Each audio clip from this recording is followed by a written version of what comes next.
जय हिंद बच्चों। आज देखते हैं हम गणित कक्षा 9 क्लास 9th मैथ प्रश्नावली 1.1। पहला क्वेश्चन इसमें दिया हुआ है, क्या शून्य प्रमेय संख्या है? क्या इसे आप p अपॉन क्यू यानी p बटे क्यू के रूप में लिख सकते हैं, जहां p और q पूर्णांक है और q नॉट इक्वल टू 0, मतलब q बराबर 0 ना हो। तो इसको हल कैसे करेंगे देखते हैं। हल, शून्य एक प्रमेय संख्या है। क्यों? क्योंकि हम शून्य को 0/1 मतलब 0/1 लिख सकते हैं, इसलिए यह एक प्रमेय संख्या है। यहाँ पास p अपॉन क्यू, इसका मतलब क्यू की जगह पे 0 नहीं है, 1 है, इसलिए 0 एक प्रमेय संख्या है। इसे हम 0/1 के रूप में लिख सकते हैं। ये हुआ क्वेश्चन नंबर 1। अब देखते हैं क्वेश्चन नंबर 2।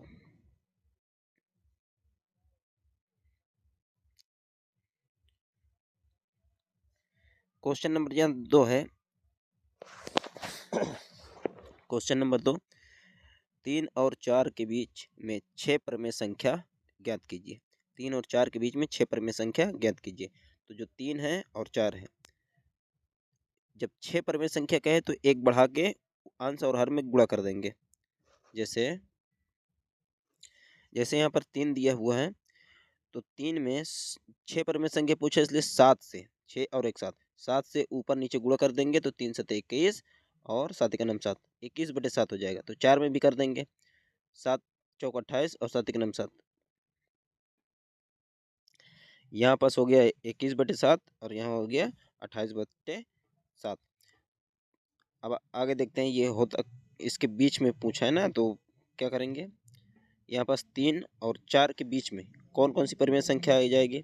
21/7 के बाद 22/7, 23/7, 24/7, 25/7, 26/7 और 27/7। ये हमारी 6 परिमेय संख्या आ गई, 3 और 4 के बीच की परिमेय संख्या।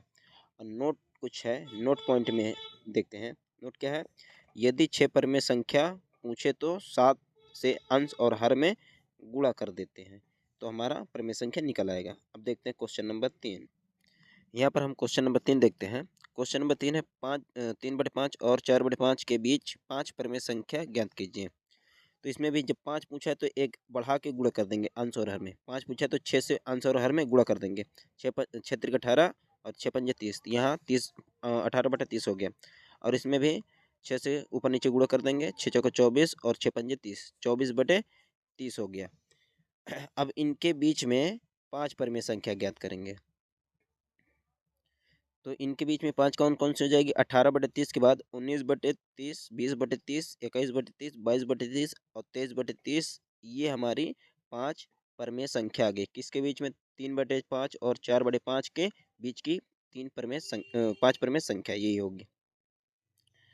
और क्वेश्चन नंबर 4। क्वेश्चन नंबर 4 में दिया हुआ है, नीचे दिए गए कथन सत्य है या असत्य है, कारण के साथ अपने उत्तर दीजिए। तो नंबर 1 में है, प्रत्येक प्रत्येक प्राकृतिक संख्या एक पूर्ण संख्या है। तो ये सत्य हो जाएगा। क्यों? क्योंकि पूर्ण संख्या के समूह में सभी प्राकृतिक संख्या आती हैं। जैसे पूर्ण संख्या क्या होती है, जो संख्या जीरो से शुरू होकर 1 2 3 करके ये अनंत तक जाए, प्लस अनंत तक जाए, तो ये पूर्ण संख्या होती है।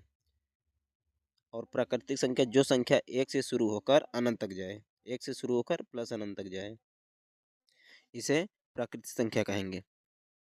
अब क्वेश्चन नंबर 2 देखते हैं। 2 में दिया है, प्रत्येक पूर्णांक एक पूर्ण संख्या है। प्रत्येक पूर्णांक एक पूर्ण संख्या है, तो ये असत्य हो जाएगा। क्यों? क्योंकि पूर्ण संख्या में -2, -3 या -4 नहीं आता है। पूर्ण संख्या क्या होती है? पूर्ण संख्या वो होती है जिसमें प्लस में दिया हो कोई संख्या या माइनस में कोई संख्या दिया हो, तो ये पूर्ण संख्या होती है। लेकिन पूर्णांक क्या होता है, जो संख्या 0 से शुरू होकर केवल +1 +2 प्लस करके प्लस अनंत तक जाए, ये पूर्ण संख्या होती है। इसमें माइनस नहीं आता है, इसलिए पूर्णांक एक पूर्ण संख्या नहीं है। अब इसका तीसरा नंबर देखते हैं।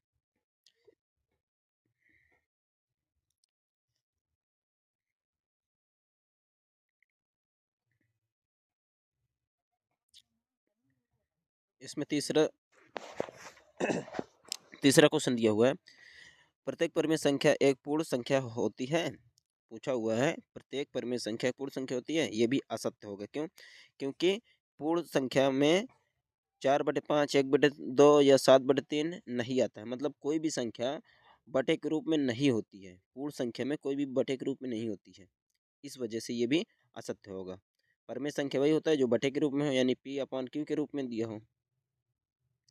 P/Q के रूप में जो दिया होता है वो हमारी परिमेय संख्या होती है। तो परिमेय संख्या एक पूर्णांक नहीं है, इसलिए ये असत्य हो गया। तो ये रहा प्रश्नावली 1.1 समाप्त। जय हिंद।